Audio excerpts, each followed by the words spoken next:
Hello and welcome to Treasure in Every Verse. I'm your host, author and Bible teacher Kevin Madison. Thank you for joining us today. Okay, friends, we're getting right back into our study on the book of Revelation, and we're still dealing with the church at Pergamus. And the last time we were here, we were looking at the era of Balaam, dealing with the church at Pergamus, and we got into God's elect. And most people, when they think about elect, they don't think about it the way God has it in the book. And that's the problem, friends. That's really a big problem. So let me show you something. When it comes down to this thing called election, why is that a problem for most people? It's a problem for most people because they don't like that. They don't like the fact that God gets to determine who goes to heaven and who don't go to heaven. Folks, you don't think that's a problem?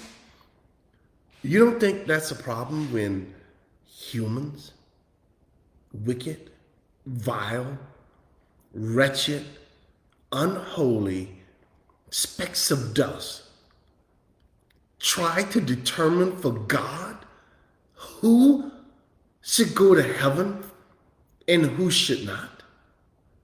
Folks, the insanity of such thoughts, the fact that any of God's creation can think that they can dictate to him what he should and should not do based on their own logic and their own wisdom. Oh, God shouldn't be saying, who gets to go to heaven. Why not? And folks, I don't think he's leaving it up to you to help him. There's no committees in heaven. You realize there's a government there, but it's a dictatorship. God is a monarch, friends. He's a potentate. He's a king. And there's no council. Unlike any other kingdom in this world, God rules and reigns all on his own. And he's not seeking anything from any of his creatures, angels or men. It's not happening, folks. So he's not interested in pleasing you, pleasing me. He's just not. So one of the things I want to show you is this, folks. Look, you need to line up. We all do. Now, I don't mean to say you as in, personally you. That's just a term, right? But we need to understand and line up with what the Bible actually says and how the Bible defines these things. If you don't, friend, you're gonna struggle with this for a very long time. You're gonna come to some incorrect conclusions. Now, the scriptures make it absolutely clear that God has an elect. And it gives the purposes behind the elect. All right? Now, God's election. The question is, what in the world does that mean? It simply means God has predetermined.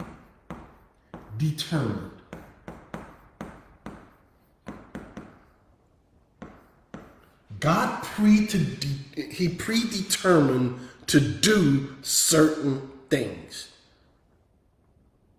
The first election that God predetermined to come about is Christ.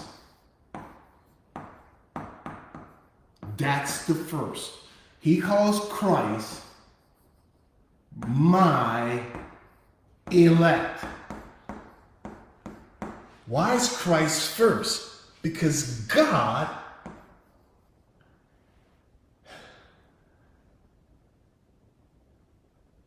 let me see how I can say this to where I don't skip over something. God wanted to reconcile all things. To reconcile all things? Yes. He needed something to reconcile all things back to himself because of what he allowed. What did he allow? He allowed sin and he allowed evil. Where am I getting that from? I'm getting that from Romans 3. That's where I'm getting that from. So if you go read, really, folks, it's everywhere in the book. But the best place to read it can do to change it. Do you understand that? It's a predetermination by God. See, I don't like Israel. So what? What in the world does that, the way you feel about a nation or a certain group of people, what does that have to do with God? Nothing. Nothing. Just because you don't agree with God doesn't mean that he's going to change his plan to satisfy you. Now, you can connect that to anything. Just because you don't agree with that God should allow people to get sick, does it stop people from being sick? No. Just because you're angry because God allowed people to be murdered, has it stopped anybody from being murdered? No. Sexual perversion of any kind, the most heinous type, has that, the fact that you and I don't like it, has it stopped it? No. What if you don't like the sun to shine? What if you want to change that? Do you think it'll change because you don't like it? No. Israel, my elect.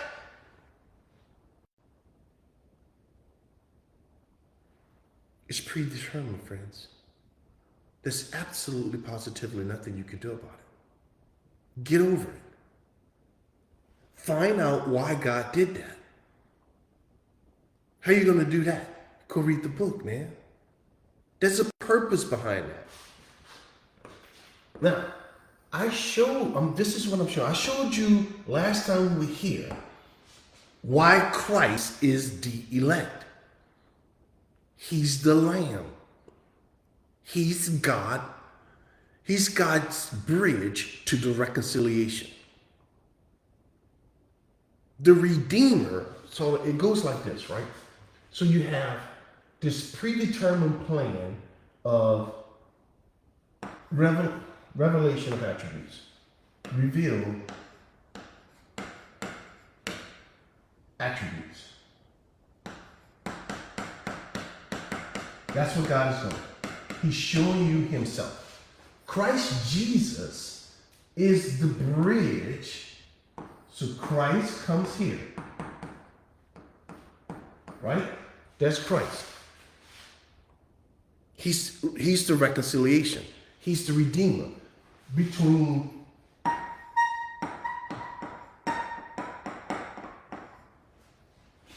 so you got the Redeemer in the middle. That's what's going on, friends. That's the whole story of the book, right there. God is revealing his own attributes. In order to do that, God had to allow sin and evil. God says, I'm going to reconcile because this part of creation is corrupt by sin. I'm going to destroy it. I'm going to reconcile it back to myself by creating a new world that doesn't have sin, where I'm not going to ever allow sin. How is he going to do that? Right here. The entirety of the book, friends, is about that. And if you can understand that, instead of reading in there that God blessed me with a car, God blessed me with a family, God blessed me with this crap crazy stuff. You say, oh, but I need all that stuff. No, you don't. Can you live without a car? Yes. Can you live without a family? Yes. So you don't need all that stuff. What do you need? You better be reconciled back to God. That's what you need, because one day you're going to die. Then what you going to do? What are you going to do with your car then? What are you going to do with your family? If they hadn't gone before you, they're going to go after you. What are you going to do with your job? Are you going to be worried about whether you're sick or healthy then? You know healthy people die. You realize that, right? You know, there are plenty of people that died with, hey, Solomon was the richest man in the world. You know what he did with all that money? All that gold? He left it behind. So don't come telling me you need a job. Don't come telling me you need money. Don't come telling me you need this, you need that. All of that stuff is human stuff. It has nothing to do with the Bible. The Bible isn't about any of that mess. Yes, from an earthly human perspective, you need those things. You need money to buy food. You need food so you can keep living. You need transportation. Look, from a human perspective, outside of the book, that's what you need. But when you try to take those things and associate that with the Bible, that's when you get all mixed up. Because that's not in the Bible. So marriage isn't in the Bible, not the way you think it is. Marriage in the Bible has to do with this guy right here. You mean children, in the Bible? It's not in the Bible? Oh, yeah. There's lots about children in the Bible, but everything in there is about how Christ treats his own children. You mean tell me that there's, eating in the Bible isn't in the Bible? Oh, yeah. Eating is in the Bible, but Christ is the bread of life. You following what I'm telling you? You say money, having wealth isn't in the Bible? Oh, yes, it is. I own the cattle on 1,000 hills. It's Christ. Everything that you tell me when it comes to the book points back to one person and one person only. That's it, friends. So what does that mean? That means you better have that one person. And if you don't, friend, you're in a world of trouble. You die without him, you're going to hell. You can die with all the family members around your bed. I remember when my dad passed away. We were all in the hospital. All of his family.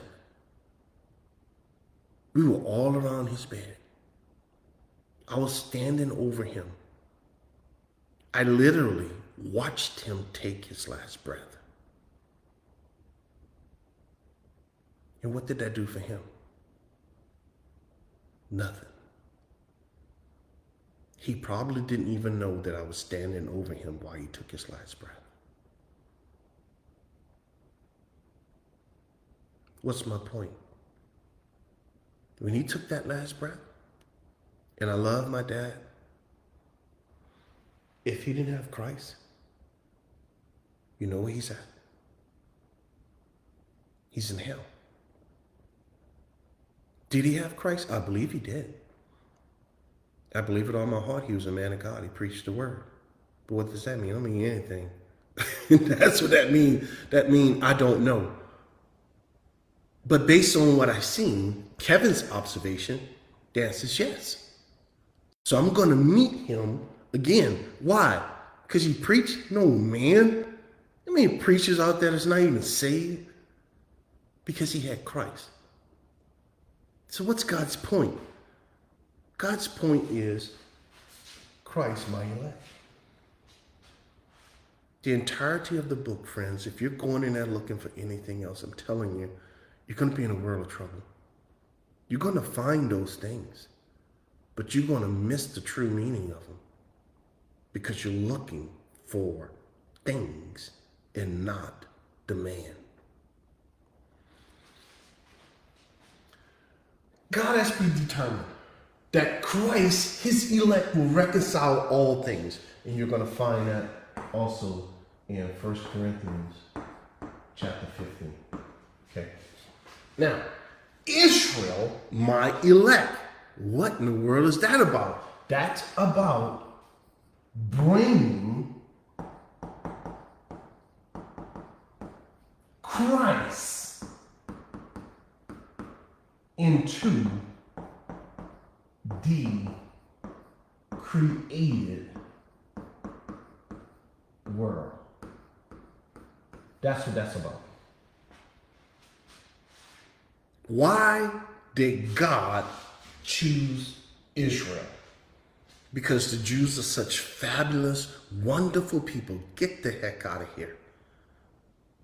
They're just as wicked as every other people.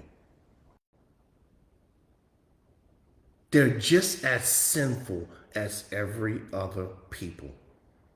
There's nothing special about being Jewish. And for Jewish friends of you who are getting ready to change the channel, then you better go read your own book.